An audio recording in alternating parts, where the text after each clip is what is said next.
प्रणाम मेरे प्यारे दोस्तों। यहाँ पर मैं छोटे छोटे प्रश्नों के उत्तर दे रहा हूँ। तो पहला प्रश्न जो है वो ये इन्होंने बताया है, राइटिंग में दिया है कि गुरुदेव, मैं आपसे बहुत ज़्यादा प्रेम करता हूँ और हमेशा आपके साथ जुड़ा रहता हूँ और आपसे बातें भी करता हूँ, और मुझे आपसे बातें करके मुझे सारे उत्तर मिल जाते हैं और मैं अच्छे से जीवन जी रहा हूँ और सदा मैं आपके साथ जुड़ा ही रहूँगा। आपको बहुत सारा प्रेम। ठीक है, ये एक प्रश्न है जिसका मैं उत्तर देने जा रहा हूँ। ऐसे कुछ प्रश्न हैं छोटे छोटे से जिनके मैं उत्तर दे रहा हूँ। हो सकता है इन्हीं प्रश्नों में आपका भी कोई प्रश्न हो, तो आप वीडियो को देखें। और अब यहाँ हम बात करते हैं कि जैसे इस साधक ने बोला मुझे कि वो मुझे बहुत प्रेम करते हैं, मुझसे बातें भी करते हैं। इसी तरीके से मैं आपको बताऊं कि इसी तरीके से हम साइकोलॉजिकल तौर पे पागल हो जाते हैं, जिसे हमें आध्यात्मिक पागलपन कह सकता हूं। क्योंकि इसे समझेंगे अच्छे से आपको पता लगेगा। कोई कहता है कि मैं शिव से बातें करता हूं, कोई कहता है मैं हनुमान से बातें करता हूं, कोई जीसस से बातें करता है, कोई गणेश से बातें करता है, किसी के शरीर में देवी माता आ जाती है, किसी के शरीर में पिताजी आ जाते हैं। अब इसको जो है हम बहुत अच्छा समझ लेते हैं। यदि गुरु को कोई शिष्य ऐसा मिले जो ये शिष्य कहे कि गुरुदेव, मैं आपसे बातें करता हूं और मुझे सभी उत्तर मिल जाते हैं, तो गुरु को भी बड़ी खुशी होती है। मगर ये आध्यात्मिक पागलपन है, ये मानसिक बीमारी है। इसे आप बहुत बड़ी उपलब्धि नहीं समझे। आप इसको मीरा का एग्जाम्पल देकर ठीक करने की बात नहीं सोचे। आप ये नहीं जोड़े कि मीरा भी तो ऐसे करती थी। मीरा एक अलग बात है, मीरा अलग है। आप अपनी तुलना मीरा से नहीं करेंगे। आप जो कर रहे हैं उसे पागलपन कहा जाता है। हो सकता है आज तक किसी गुरु ने आपको ये ना बताया हो सकता है किसी धर्म ग्रंथ में भी ना लिखा हो। भक्ति और पागलपन में फर्क नहीं होता, बहुत पतली सी रेखा होती है। ये पागलपन है। यदि आप अपने को भक्त समझते हैं तो ये टोटली पागलपन है। ये सुनने में बड़ा अच्छा लगता है। एक काफी साल पहले की बात है, एक व्यक्ति मेरे पास एक ऑडियो लेकर आया। उसने उसमें सुनाया कि देखो, ये कृष्ण को, ये माता जी कृष्ण को बहुत मानती थी और कृष्ण की आंख में से आंसू निकलने लगे, कृष्ण की मूर्ति में दिल धड़कने लगा। डॉक्टर ने भी देखा और वो कहने लगे कि आप कहते हैं पागलपन है। मैंने कहा, वो डॉक्टर ने जिसने देखा, आपने उससे बात करी? आपने उससे डिग्री पूछी? आपसे उसकी मुलाकात हुई? उसने कहा नहीं। मैंने कहा, मूर्ति आपने देखी? उसने कहा नहीं। मान लिया बस। यदि तुम मुझे प्रेम करते हो और मुझसे बात करते हो और मैं तुम्हें उत्तर देता हूं, तो तुम्हारा जीवन आज जो है ऐसा रह नहीं सकता है। बहुत लोगों को लगता है कि हमें जो है ब्रह्मांड उत्तर देता है, हमें परमात्मा उत्तर देता है। तुम्हारे को अगर उत्तर मिल जाते तो तुम्हारी जिंदगी ऐसी नहीं होती जैसी है। तुम अपनी मन की कल्पनाओं में फंस गए हो। तुम अपने मन से बात कर रहे हो, मुझसे नहीं कर रहे हो। तुम अपने मन से बात कर रहे हो। मेरे YouTube पे वीडियो देखे, मेरे साधकों से जुड़े, उन साधकों ने तुम्हें कुछ का कुछ बता दिया। पहली बात तो उन्हें समझ नहीं आ रही, उन्हें पल्ले नहीं पड़ रही। अगर उनको मेरी बातें पल्ले पड़ती तो वो मोक्ष को प्राप्त हो जाते। अब उनको ही समझ नहीं आ रहा। कुछ साधक ऐसे हैं मेरे जो 3 साल 4 साल से मेरे साथ जुड़े हुए हैं और आज भी उनको मुक्ति नहीं मिली है और वो दूसरों को समझाने में लगे हैं। अब थोड़ा सा आप सोचो कि आप कल्पनाएं कर रहे हो, मुझसे अगर बात कर रहे हो तो आपका जीवन बदल जाता है। और बात जहां प्रेम की है तो आप मुझसे डायरेक्ट बात कर सकते हो, सीधे सीधे बोल सकते हो। और जब आप उतनी हिम्मत नहीं जुटा पाते हो तो किस कारण से नहीं जुटा पाते हो? कि आपके अहंकार को चोट लगेगी, आपकी इंसल्ट ना हो जाए,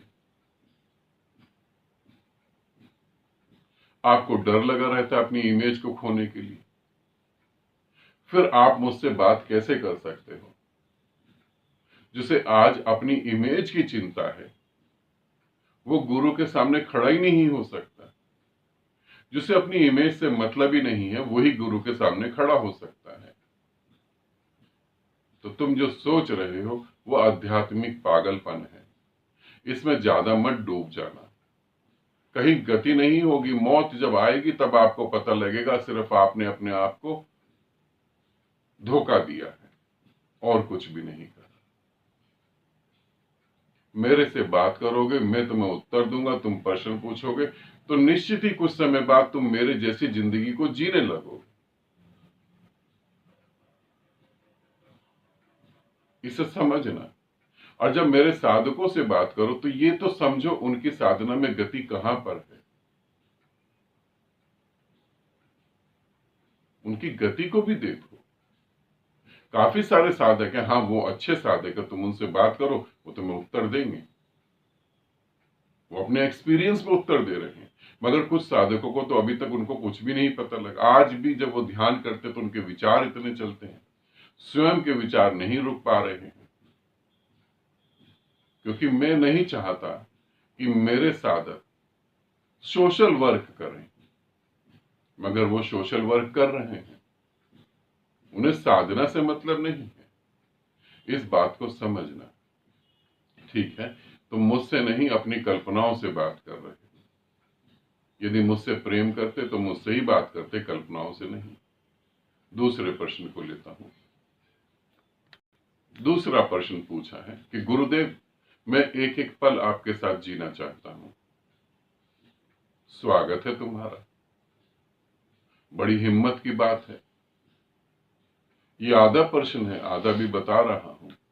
गुरुदेव, मैं एक एक पल आपके साथ जीना चाहता हूं, एक एक सांस आपके साथ जीना चाहता हूं, आपसे अलग नहीं होना चाहता हूं। सूक्ष्म रूप से आपके साथ सदा जीना चाहता हूं। भौतिक रूप से अभी मेरी कुछ जिम्मेवारियां हैं, इसीलिए मैं ये काम नहीं कर सकता। समझ रहे हो तुम सब? सुन रहे हो तुम मन की चालाकी को? तुम देख रहे हो कहीं तुम्हारे मन में ये बात तो नहीं? तुम इस साधक को देख रहे हो? अभी जिम्मेवारियां हैं, इसीलिए मैं आपके साथ नहीं जी सकता हूं, सूक्ष्म रूप से जी रहा हूं। यदि मैं तुम्हें कहूं कि मैं भी तुम्हें सूक्ष्म रूप से समझा रहा हूं, तुम समझ ही जाओगे। तो क्या तुम सच में समझ जाओगे? मैं कह दूं कि मैं सूक्ष्म रूप से तुम्हें साधनाएं करवा रहा हूं, सूक्ष्म रूप से तुम्हें मोक्ष उपलब्ध हो जाएगा। तुम इन बातों पर भरोसा कर पाओगे? अब साधक के मन की चालाकी समझो, यूं समझो साधक की चालाकी को समझो। वो कह रहा है कुछ जिम्मेवारियां हैं गुरुदेव। ठीक है, मैं मानता हूं कुछ जिम्मेवारियां हैं, मगर मौत अगर आज आ गई तुम्हारे पास, तो मौत को तुम क्या कहोगे कि कुछ जिम्मेवारियां निभा दूंगा, उसके बाद ही तेरे साथ चलूंगा, यही कहोगे? और कह भी दोगे तो मौत तुम्हारी बात सुनेगी? और कितने जन्म तुमने जिम्मेवारियां निभाई हैं, आज गिनती कर सकते हो? हर मृत्यु पर तुम्हारी जिम्मेवारियां अधूरी थी। ऐसी कौन सी मृत्यु थी जब तुम पूर्णतः जिम्मेवारियों से मुक्त हो गए थे? ऐसा कोई जन्म नहीं है जहां तुम कहो कि मैं पूर्णतः जिम्मेवारियों से मुक्त हो गया हूं। तुम ऐसा कभी ना कह पाओगे। हर जन्म तुम पैदा हुए, हर जन्म तुम मरे, मगर जिम्मेवारियां, तुम कहोगे हमें पिछले जन्म का पता नहीं। साधक बहुत चालाक होता है। तुम कहोगे हमें पिछले जन्म का नहीं पता, कोई बात नहीं। तुम कितने ही चालाक हो, गुरु से तो आगे नहीं जा सकते। तुम्हारे माता पिता जिम्मेवारी निभाकर गए पूरी? क्या वो जाते वक्त ये कह के गए कि हमारी जिम्मेवारी खत्म, अब हम आराम से जा रहे हैं? तुम्हारे दादा नाना नानी ये सब ये कह के गए कि हमारी जिम्मेवारी खत्म, अब हम आराम से जा रहे हैं? कोई भी नहीं कह के गया। और तुम्हें क्या लगता है तुम ये कह के जा पाओगे? नहीं, तुम अपने को धोखा दे रहे हो। तुम दोनों हाथ में लड्डू चाहते हो। तुम चाहते हो कि मैं गुरु का भी बड़ा प्यारा बन जाऊं और संसार का भी बना रहूं। तुमको लगता है कि अगर मैं गुरु की तरफ चला गया तो सब कुछ बर्बाद हो जाएगा। तुम जहां पर भी हो, जैसे भी हो, तुम्हारे कहने के मुताबिक सब लोग जीवन वैसा ही जी रहे हैं जैसा तुम चाहते हो। अपने से पूछ लो। तुम यदि पति हो तो तुम पत्नी के लिए जो जो कर रहे हो और जो जो सोच रहे हो, तुम्हारी पत्नी वैसे ही जी रही है। अगर तुम पत्नी हो तो ये बात सोच सकते हो। तुम बच्चे हो तो ये बात सोच सकते हो। माता पिता हो तो भी सोच सकते हो।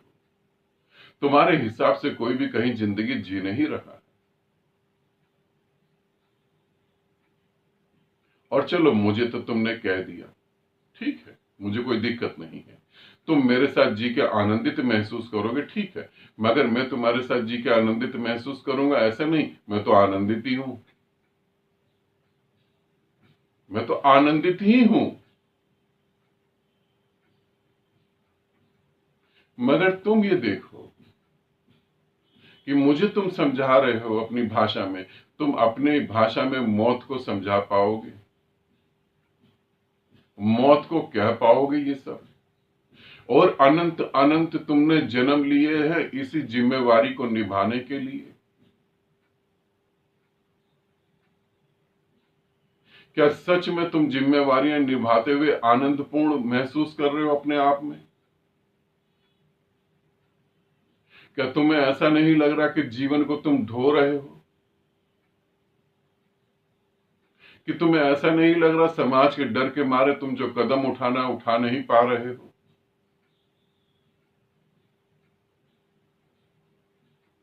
क्या तुम्हें ऐसा नहीं लग रहा कि सामने परमात्मा खड़ा है, तुम्हारा सौभाग्य जिसे तुम दुर्भाग्य में बदलने में लगे हो?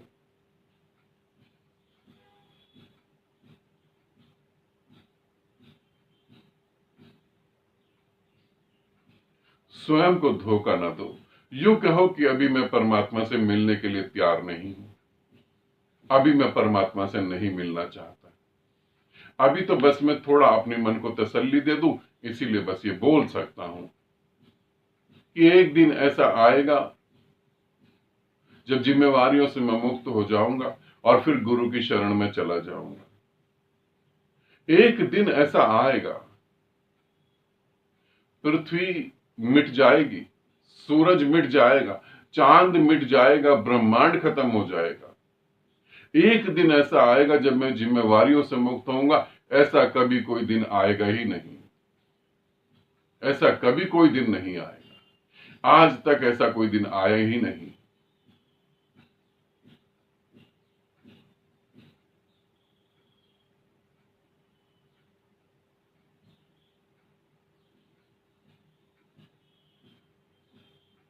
इसे समझना। बुद्ध यदि अपने पिता का कहना मान के घर में बैठ के राजपाट संभालते तो बुद्ध के पिता को मोक्ष कभी नहीं घटित होता। बुद्ध का बेटा कभी भी संन्यास नहीं ले सकता था। बुद्ध की पत्नी को कभी मोक्ष नहीं घटित होता। बुद्ध ने अपने भीतर की आवाज को सुना। कठिन है, बहुत कठिन है। मैं ये नहीं कह रहा हूं कि गुरु के साथ जीना आसान है। मैं ये नहीं कह रहा। गुरु के साथ जीना तो इस पूरे ब्रह्मांड में सबसे खतरनाक काम है। इसीलिए तो कोई कोई हिम्मत जुटा पाता है, सभी के बस की बात भी नहीं है। तो तुम्हारा सूक्ष्म रूप से जीना तुम्हारा अपने आप को धोखा देने का एक तरीका है। और ये तरीका तुम सदा ही आजमाते रहोगे और सदा ही इसको बोलते रहोगे, क्योंकि ये आदत है तुम्हारे कई जन्मों की। इस जन्म की बात नहीं है, कई जन्मों की तुम्हारी आदत है। तुम ये तो ना कह पाते घर में कि मैं सूक्ष्म रूप से रोटी खा लूंगा, कि मैं सूक्ष्म रूप से तुम्हें प्यार करूंगा, कि मैं सूक्ष्म रूप से जिम्मेवारियां निभा लूंगा।